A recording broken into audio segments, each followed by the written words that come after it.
Hello, everyone. I'm Mickey DiCamillo, your Atlantic Cape librarian. Today, we're going to talk about Google Scholar.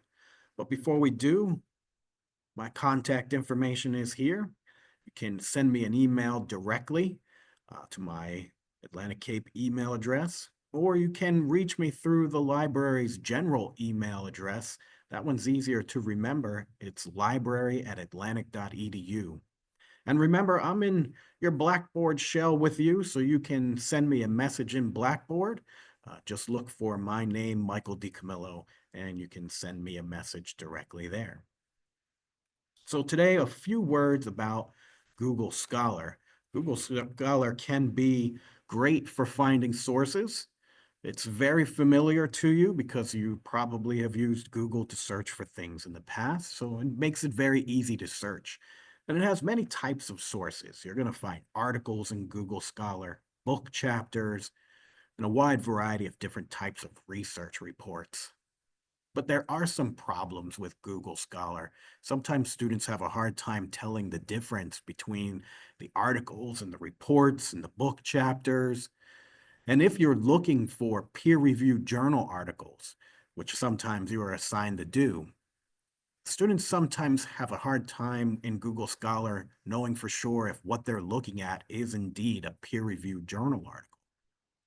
Perhaps the biggest problem, though, in Google Scholar is that there is very low availability of full text. What that means is the returns you get in your Google Scholar searches sometimes will only include the summary of the article, sometimes called the abstract.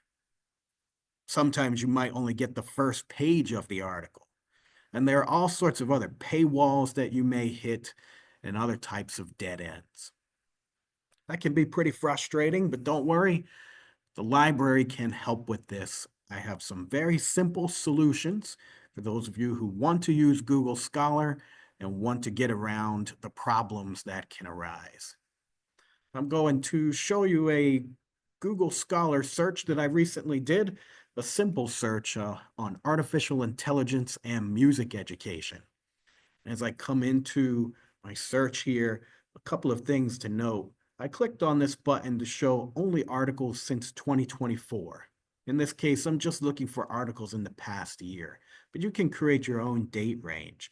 And I encourage you to do so because Google Scholar can go way back into the past and bring back some pretty outdated material if you're not careful. I also always make sure that my sort is by relevance and not by date. Relevance makes sure that the articles that I'm looking at are close as possible to my search terms, and I'm not simply just looking for what was most recently released.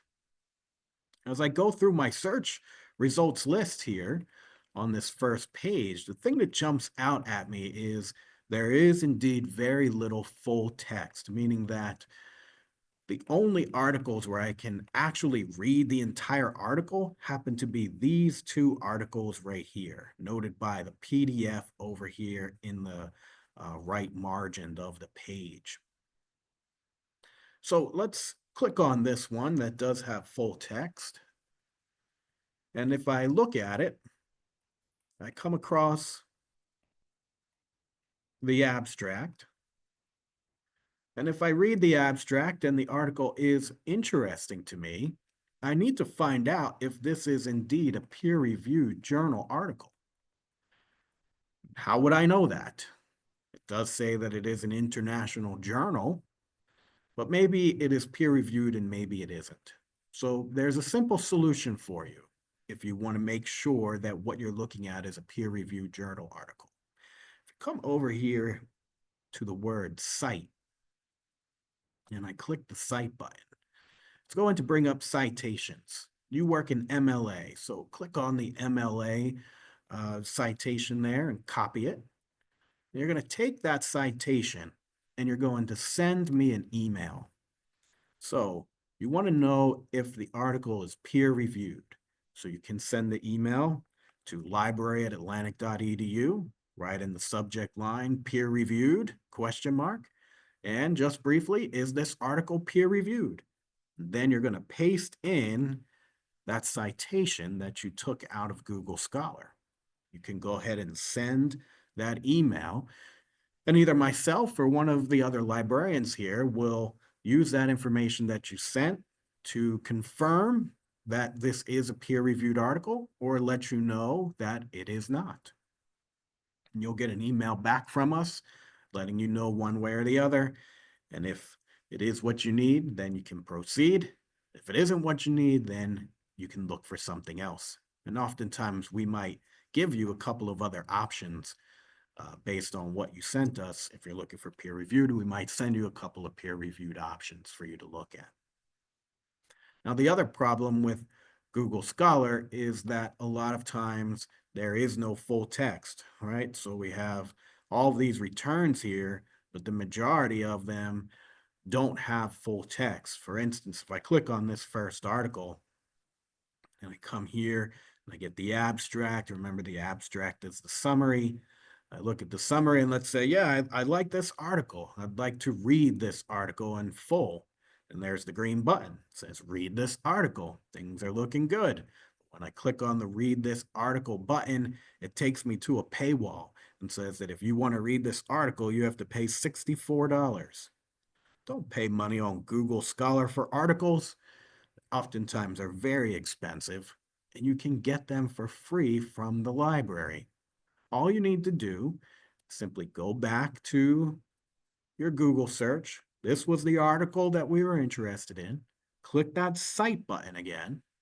You get the citation. You're using MLA.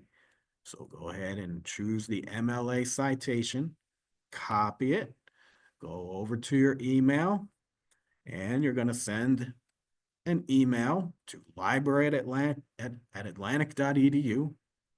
So library@atlantic.edu. In the subject line, you could say, need full text. And can you find the full text of these articles for me? Go ahead and paste in that citation. If you want 2 articles, you can come back over here. This one also is lacking any kind of full text. You'll see I hit a wall here. It says no match, can't get in, very frustrating, but the library gets you around that frustration. Just click Cite, MLA, copy over to your email, paste it in with the other one. Now you're asking for 2 full text articles. You go ahead and send that email to us, and we'll work with our lending partners to find a copy of the full text article for you. Usually takes 24 to 48 hours for us to get that full text article for you. But once we have it, we simply send it your way through email and you can read the full text.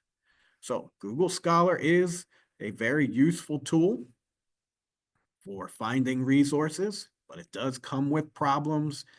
It's difficult sometimes to know if you're looking at peer-reviewed journal articles, if that matters. And sometimes it doesn't have the full text.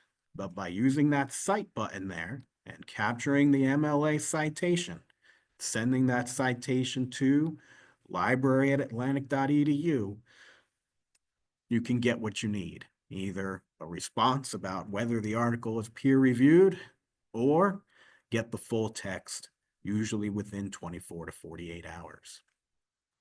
One more time, I am Mickey DiCamillo, your Atlantic Cape librarian, and you can reach me directly through email if you have questions, either at my personal email address or through the general library@atlantic.edu email address. And again, you can message me in Blackboard. Just look for my name, Michael DiCamillo. Hope that helps for those of you who want to use Google Scholar.